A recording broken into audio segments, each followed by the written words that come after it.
Welcome to the deep dive, everyone. Today, our mission is to explore this really fascinating, honestly, highly unusual blueprint for a modern spiritual utopia. Yeah, it really is out there. Right, so we are examining a translated text from April 8th, 2011. It's written by an author named Sivan, and it's titled, Here is the Cradle of Celestial Being. And this text, it basically serves as this philosophical and operational manifesto for a very specific real-world community. It lays out an entire cosmology for its followers. Allow me to hook you guys right away because this text outlines the Lifechanyuan second home, which is a community that claims to have found the ultimate rapid-fire shortcut to becoming a divine celestial being. A very rapid-fire shortcut, I might add. Totally. And it completely flips traditional religious teachings on their head. So instead of strict fasting or, taking vows of silence or isolating yourself on a mountain somewhere. Like we usually see. Right. This path involves eating watermelon, cracking jokes, and I'm literally not kidding here, explicitly encourages playful flirting as a vehicle for enlightenment. Which is just wild to think about for a spiritual path. Okay, let's unpack this.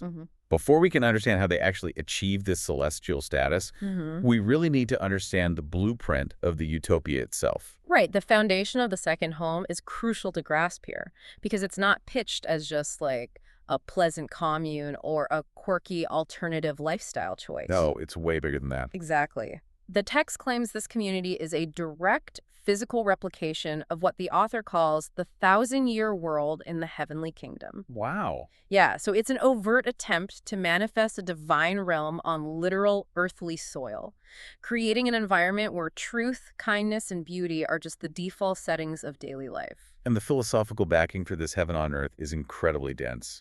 And ambitious, honestly. Ambitious. The text claims to follow the overarching will of the greatest creator, while simultaneously and explicitly adhering to the teachings of Christ Jesus, Buddha, Shakyamuni, and Lao Tzu the Sage. All at the same time. Right. It's like trying to build a master software system, using three completely different coding languages simultaneously. You have the moral, self-sacrificing hard drive of Jesus. Right. The emotionally detached user interface of Buddha, and then the frictionless, go-with-the-flow operating system of Lao Tzu. It sounds like a system that should just crash immediately due to contradictory logic. Well, synthesizing those massive, historically distinct paradigms is actually the author's primary goal. Really? Yeah, the text is attempting to tap into a universal truth that strips away the dogma of individual world religions, just distilling them into one unified, frictionless existence. And the operating mechanism for this synthesized utopia is total leisure. The text insists that in the second home there are, quote, no rules and no restrictions. Okay, I have to push back on that premise right out of the gate. I figured you might. A society with absolutely no restrictions and no rules sounds terrifying. I mean, human nature being what it is, Right. if you put a bunch of people together in a compound and tell them to just follow their desires, someone is going to start a turf war over the last slice of watermelon. How does this model avoid instantly devolving into total Lord of the Flies chaos? So the author actually anticipates that exact skepticism. He draws a very hard, non-negotiable line between the human state and the celestial state. Okay. You cannot have a functioning society with zero rules if it's populated by normal, unevolved humans. The utopia only functions because the people inside it are actively shedding their fundamental human traits. Which brings us to how Schweffing diagnoses the ultimate problem, right? The miserable, exhausting baseline of the average human being. Exactly. And the text holds absolutely nothing back when critiquing humanity. It really doesn't. Yeah. The laundry list of human traits provided is brutal to read, mostly because it feels so incredibly accurate. It hits a little too close to home. Humans are described as bogged down by jealousy, fear, selfishness, and laziness. We obsess over tiny gains and losses. We constantly analyze other people's underlying intentions. Always bracing for impact. Right? We fear being harmed. And we judge everything based solely on our own narrow personal values and interests. Yeah. Like if you're listening to this on your commute right now, think about how much mental energy you've already spent today analyzing your boss's tone in an email or worrying about a perceived slight from a friend. That exhausting, draining friction is exactly what Schweffing is targeting.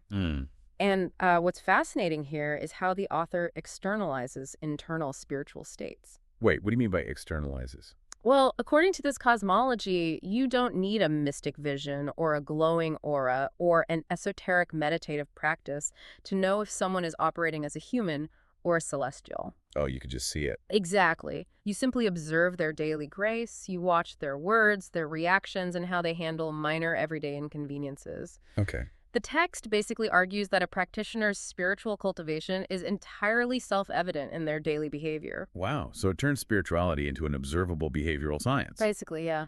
I read that list of human traits.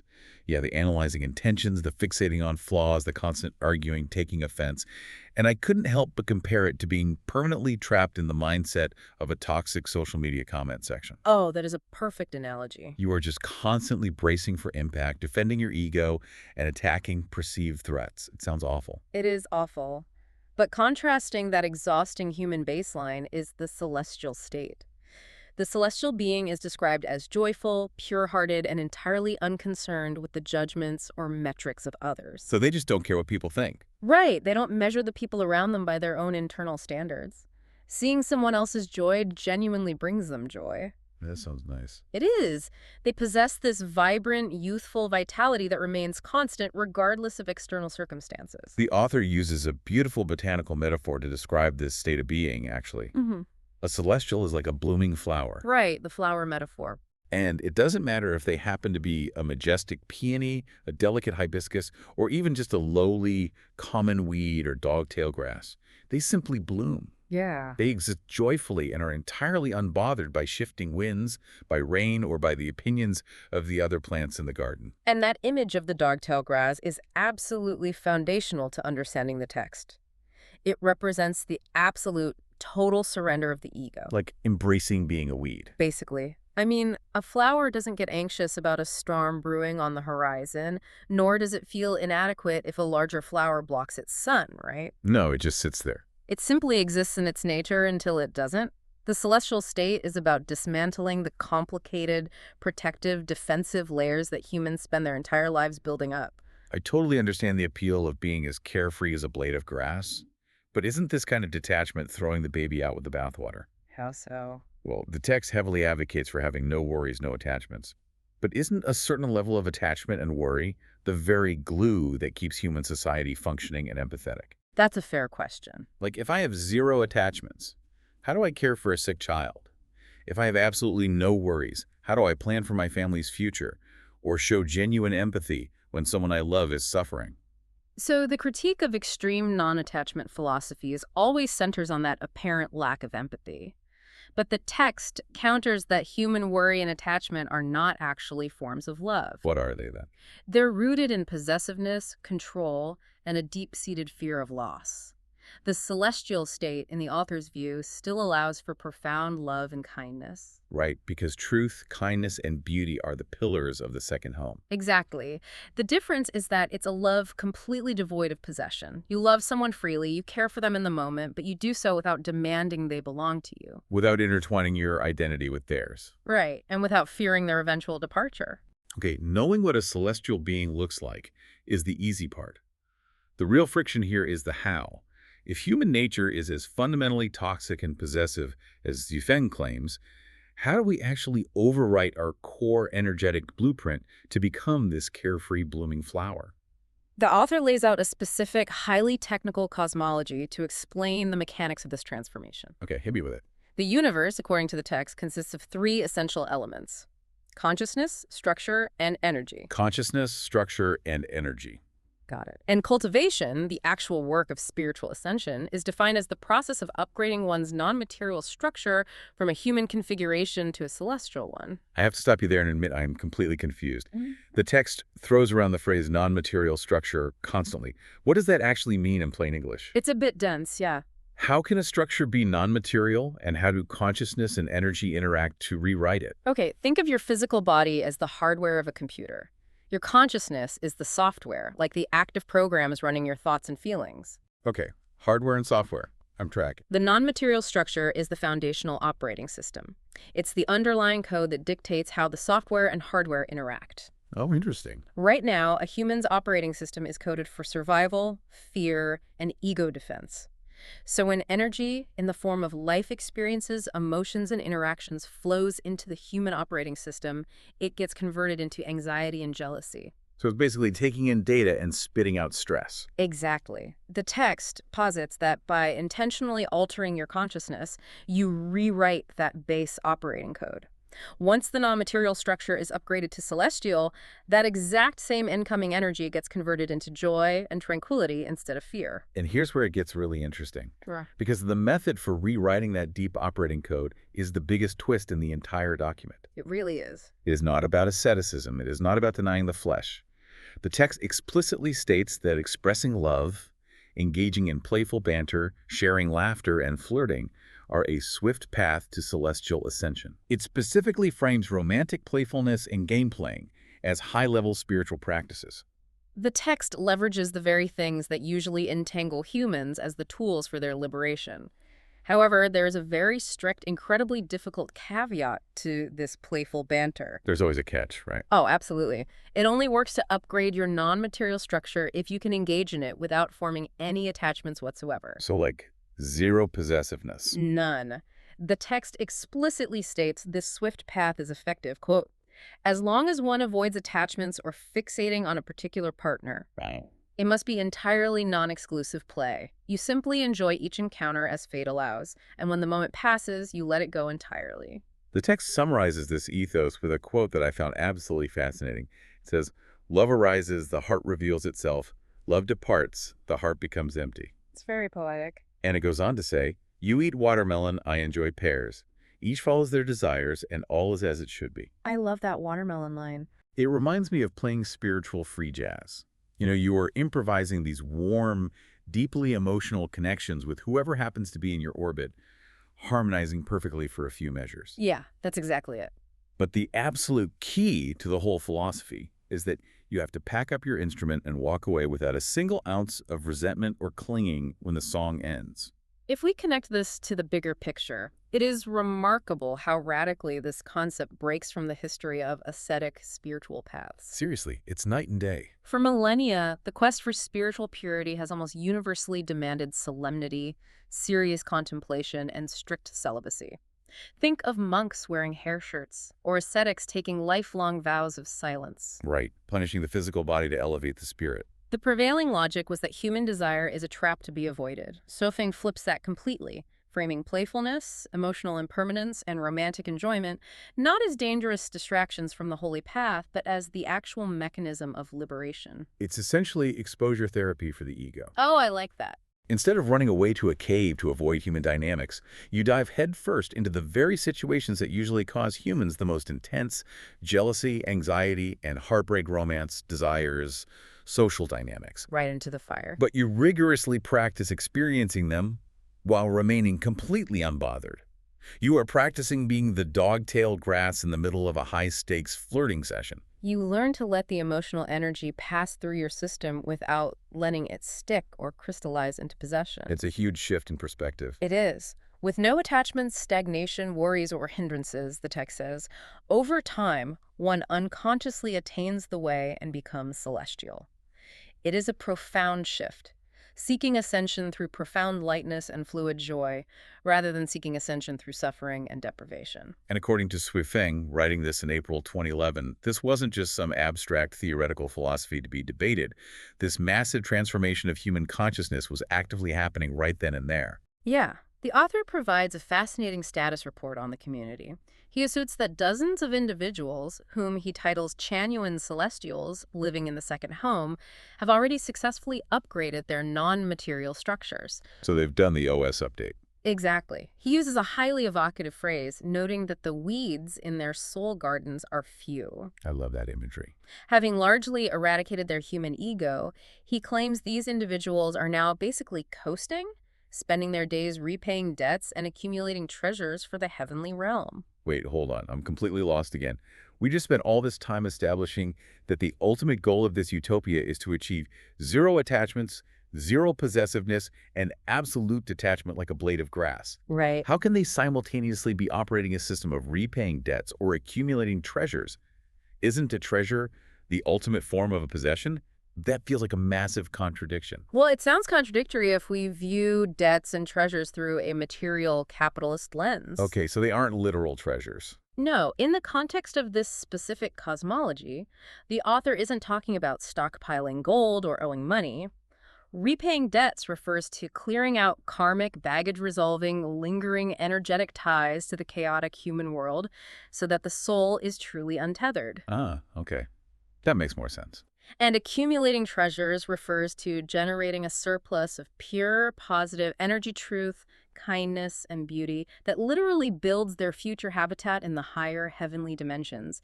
It's spiritual currency, not material possession. So they are banking positive vibrations for the afterlife. Essentially, yes. And Shifeng makes a remarkably bold prediction based on this progress. He writes, I firmly believe that within a year or so, this group of Chanyuan celestials will collectively ascend to celestial. That's a serious timeline. He is putting a literal 12-month ticking clock on achieving godhood. Yeah. But, and this is a massive but, there is a strict requirement for anyone else listening who wants in on this ascension. There usually is. The text declares that you must physically enter the second home. It is described as the only soil and the only cradle capable of supporting this transformation. The physical environment is deemed absolutely essential to the process. The author insists that this utopia isn't just a state of mind you can manifest in your apartment in a bustling city. Right. It requires the highly specific, sheltered, frictionless conditions of this paradise beyond the mundane. So what does this all mean? Because I have to directly challenge the core logic here. Let's hear it. We've established that the ultimate spiritual goal is to have no restrictions and be a completely free, unbothered dogtail grass that can bloom joyfully regardless of shifting winds, rain, or harsh conditions. Yes, total unbothered freedom. If that is true, why is there a rigid, highly exclusive requirement that you must join this specific group in this specific geographic cradle to achieve it? It's a great point. If your consciousness is truly unbothered by its environment, shouldn't you be able to ascend while stuck in rush hour traffic or while working a chaotic retail job? This raises an important question, and it highlights a classic utopian paradox present in this text, and honestly in almost all historical utopian movements. Oh, really? Oh, definitely. The text offers the ultimate boundless universal freedom, a state of being where you are one with the greatest creator and flow effortlessly with the universe. But it wraps that boundless freedom in a highly exclusive, localized membership requirement. Yeah, you can be completely free and unbothered by the world, but only if you abandon your life and come live in our specific, heavily curated compound. Exactly. The ideological defense for this paradox is that human consciousness is currently too fragile and too deeply entrenched in that toxic, jealous, defensive state we discussed earlier to heal itself in the wild. Oh, so we're just too broken to fix ourselves out here. Right. The second home is framed as an incubator. Think of it botanically. Just as you wouldn't plant a delicate, newly sprouted seed in the middle of a hurricane, you cannot cultivate a fragile celestial consciousness in the middle of a cutthroat capitalist society. That does make sense. The constant bombardment of fear and competition would crush it. Exactly. You need the warm and harmonious environment of the second home to initially coax that celestial nature out, protecting it until the non-material structure is strong enough to withstand anything. Okay, that structural defense makes sense. They view the outside world as too radioactive with human baggage to allow for spiritual rewiring. Radioactive is a good word for it. But it definitely creates a lingering tension in the text Yeah. between the boundless universal philosophy of Lao Tzu and Buddha and the very specific, localized demands of joining this modern, real-world group. It does. It demands that the reader completely abandon their current life and their current structural norms to adopt this entirely new paradigm of playful detachment. It's an immense request of the reader, asking them to trade the known anxieties of human society for the unknown frontiers of this celestial experiment. It really is a massive leap of faith. Well, this has been an incredibly wild journey today. We started by looking at a community that essentially mashed up the core tenets of Jesus, Buddha, and Lao Tzu to write a brand new spiritual operating system. An ambitious project, to say the least. We examined Shuseng's brutal diagnosis of the human condition, comparing our constant anxieties, judgments, and jealousies to the exhausting friction of a toxic comment section. Which I'm still thinking about. And we contrasted that heavy burden with the ultimate goal of becoming as carefree as a dogtail grass blooming in the wind. We also unpacked a truly unique cosmology where the non-material structure of a human is rewritten not through solemn fasting or silent meditation, but through non-attached, flirting, playful banter and enjoying watermelon with your neighbors. Which is still blowing my mind. It's a system designed to empty the heart of heavy possessiveness by engaging deeply with joy and then letting that joy go. As we wrap up this deep dive, I want you all to think about your own daily life and evaluate your own soul garden based on the metrics in this text. Yeah, do a little self-audit. How much of your daily energy is spent stuck in that heavy human state, analyzing people's underlying intentions, holding on to petty jealousies, defending your ego, and obsessing over minor gains and losses? Probably more than we'd like to admit.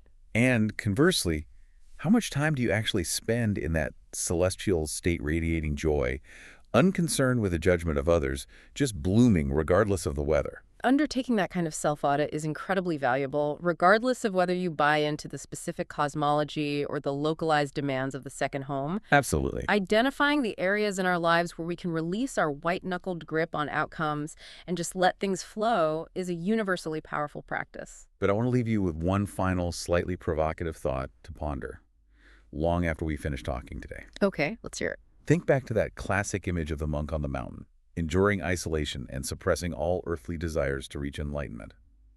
Now compare them to the celestial being described in this text, playfully bantering, enjoying pairs, and letting deep romantic loves arrive and depart without a second thought. Total opposites. Here is the question.